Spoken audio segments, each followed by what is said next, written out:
Contradictions, contradictions, contradictions. I feel like our society is ridden with them, and they create a lot of problems for us kind of trying to figure out how to navigate things, right? So, what's up? Happy Wednesday to you. It's Deborah, and I wanted to talk today about how the contradictions in our society confuse us when it comes to leadership. So I gave a couple general societal examples of contradictions in the text here. I mean, we have so many rules that conflict with one another, and it gets extremely confusing, right? And so the same thing happens within corporate.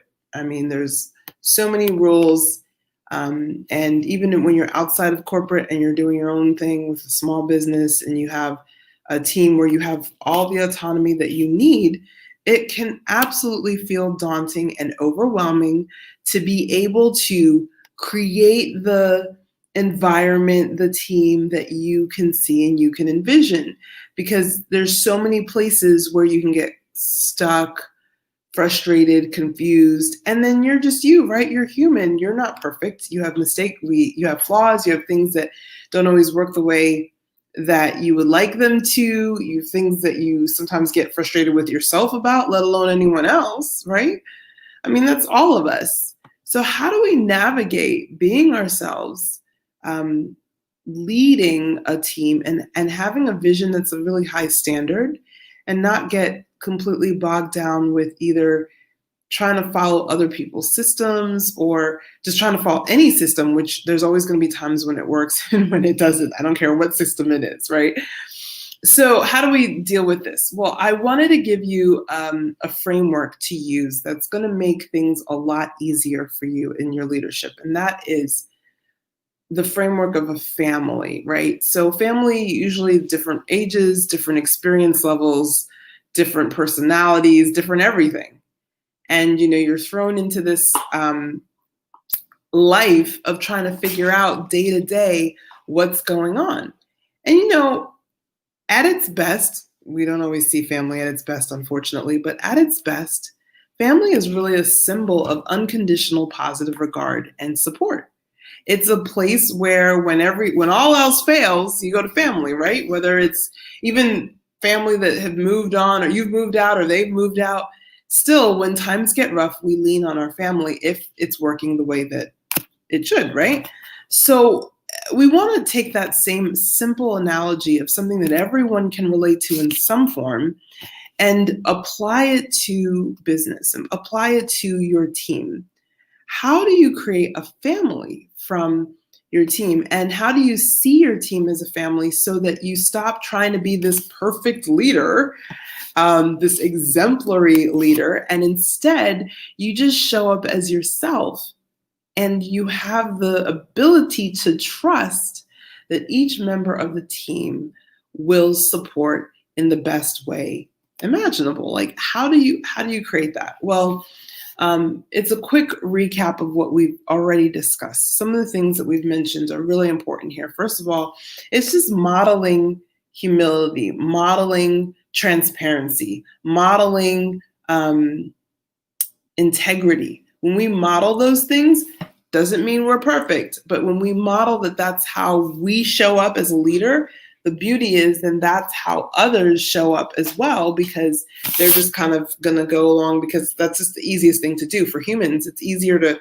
do what other people around you are doing than it is to do what is different. So peer pressure helps. That's a little bit, right? Second of all, leading discussions will help you to have a conversation with each individual member and see what's their personality, where do they fit best, what roles work best for them, what are their superpowers, all that good stuff, right? You can only find that out when you actually have a real conversation with the intention of connecting with that person and truly understanding that person, right? Not with the intention of just going through an agenda. You need to really be there for the reason of trying to support and understand them better.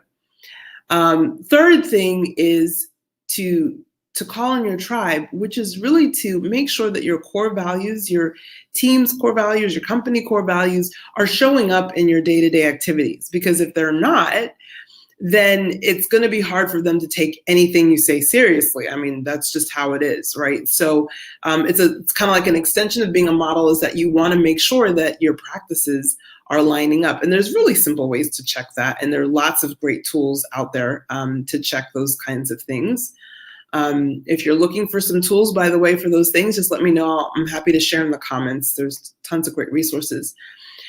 Next is welcoming differences. And I mean, if this isn't family, I don't know what is, right? Because family, everyone's different and has their different preferences. And when we can accept that because they're family, instead of be resentful towards it, then we have the ability to actually release a lot of frustration between people and leverage the best out of that person, because that person will feel so grateful that you accept them and welcome them with their differences from you, that they're going to show up 110%.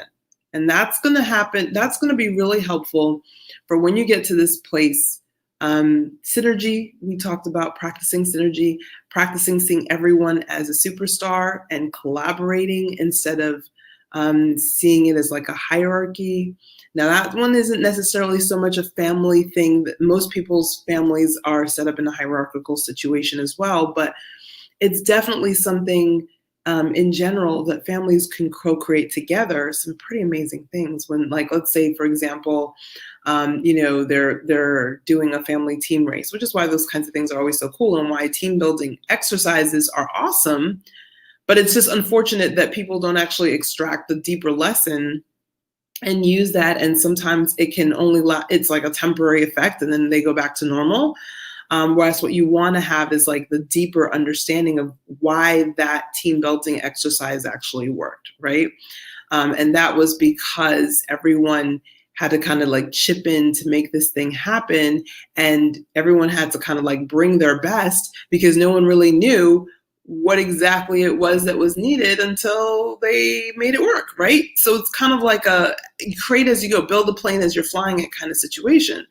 And often that's how family is. And that's really how life is in a lot of ways. So if we can bring that into our work teams, all the better, because what we're going to find that people are, they learn how to be flexible. They know how to be adaptive.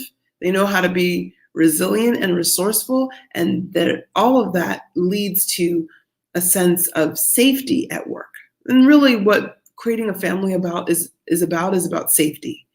It's about people feeling safe to be themselves, feeling safe that they're going to be supported, and feeling safe to bring all of what they have to the table instead of holding back the reserves, which is what I've always seen in any company I've been in.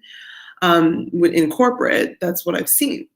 So I hope this idea, this analogy of a family makes it easier for you to understand how you don't have to be perfect to be an awesome and powerful leader of an awesome and amazing team, because the team together is perfect. It's not any one individual on the team. That's true synergy, right? The sum is, the whole is greater than the sum of its parts. So what's your takeaway? What's something that your team is already doing that's very family-like? And what's something that you would love to be able to do more of? What's somewhere where you would love to be able to have more of a family-like atmosphere? All right, let me know in the comments and enjoy the rest of your Wednesday. Much love. Bye.